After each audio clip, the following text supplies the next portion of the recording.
I'm Olivia Bailey, and if you're seeing me right now, you're probably watching EHC-TV on Comcast Cable, or you might be listening to WEHC 90.7. Whether you're seeing or hearing me right now, I'm glad you're tuned in. My guest today is ENH basketball senior Malcolm Green. Malcolm, thank you for being on the set today. Thanks for having me. And I've had you on here before, but it's always great to talk to you about your experience in basketball.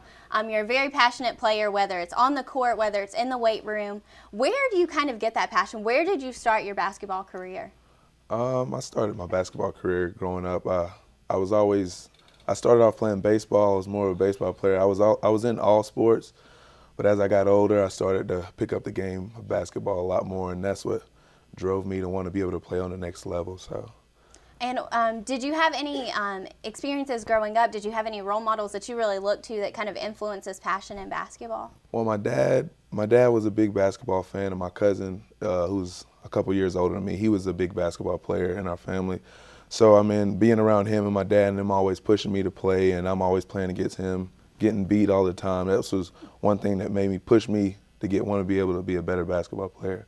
So it sounds like you dealt with a lot of perseverance at this Emory and Henry, or on this Emory and Henry team, and you guys as a team are facing a lot of adversity right now. Just been through a lot of things in the past year.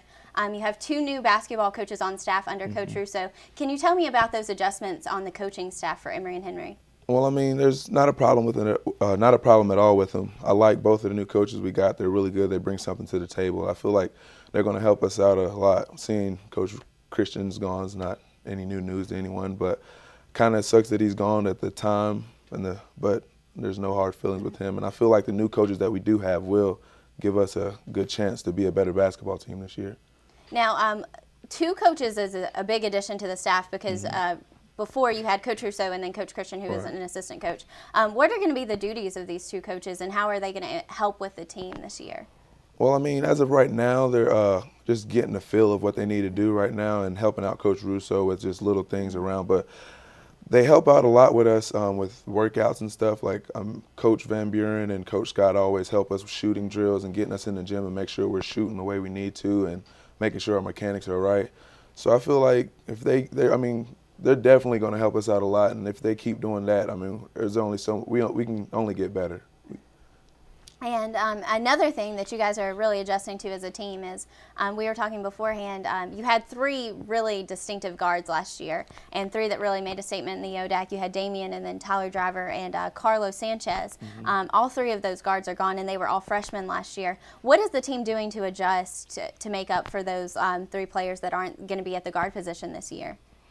Well, the first thing we're doing is just making sure we're not worrying about it anymore. Like, it happened, and they're gone now. But we're making sure players know that they have a chance that they can play, and they need to step up and be big for us this year, because with them being gone, we're going to need the younger guys that we got coming in. We got a few freshmen coming in who are going to be pretty good for us and hopefully can step up and do some big things for us this year.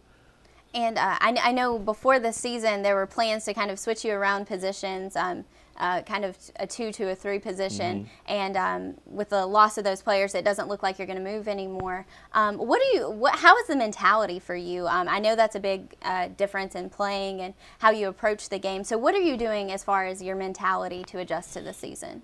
Well, I just want to make sure I'm doing everything I need to preparation-wise. I want to make sure that I'm in shape. I want to make sure my shot's feeling the way it needs to.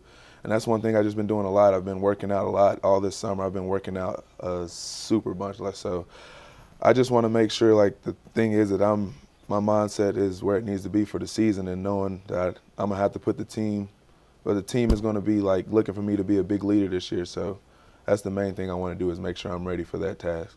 And you are a leader on this team. You and Armando Morel, the 2 seniors on this team, what are you guys doing as, I guess you guys are serving as captains or senior leaders. What are you guys doing to prepare to motivate this new team coming in to this season? What kind of things are you telling everyone to kind of get them ready? Well, I mean, I just want to tell them, because as you know, we're a pretty young team.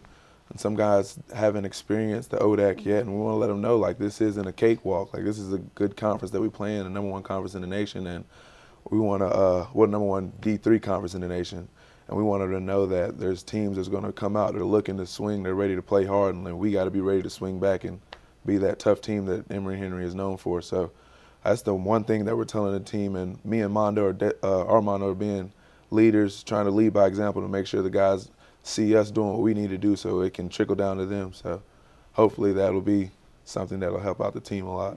You mentioned that the ODAC is one of the toughest teams in D3 basketball, the toughest team in the nation, or the toughest conference in the nation. How do you guys look as far as teams coming in and readjustments in the ODAC? Have you seen any preseason polls or anything? Actually, I haven't. I haven't really seen anything at all. I don't really know like where we're placed, or I just hope that guys know that we're not going to be picked that high. That's something that never really happens for us. Like, we usually get lower half of the ODAC standings. So I just want them to know, like, no matter where we get picked, it doesn't matter. Like, we can always make a change. Like, because last year we did finish somewhat well in the ODAC, but as of right now, I really don't know too much of anything about preseason polls. I'm just worried about the first game and everything like that. Well, coming into that can kind of be difficult as far as a mindset. What keeps you individually fighting for this team, fighting for this Emory and Henry ODAC tradition? Well, I mean, one is my last season, and I've learned a lot since I've been here. I don't have that much time left. I just want to make sure that while I'm here, I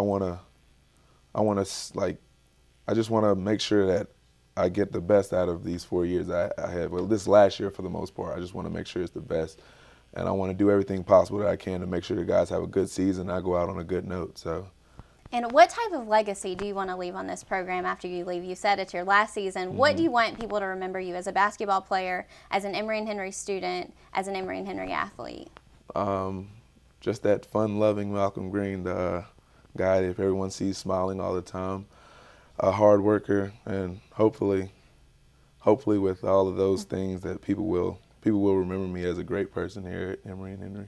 Well, Malcolm, I'm really glad that I'm friends with you here, and I've gotten the chance to meet you and really talk to you over the past 3 years to become friends. So I really wish you the best of luck individually, and I wish the team best of luck, and I hope you guys are able to adjust to this ODAC competition. Thank you. Thank you for being on the set. You've been listening to this interview on EHC-TV. You can find us on Comcast Cable, channels 70 and 95, each Wednesday and Thursday night at 7. Thanks for joining me, Olivia Bailey, for this sports interview.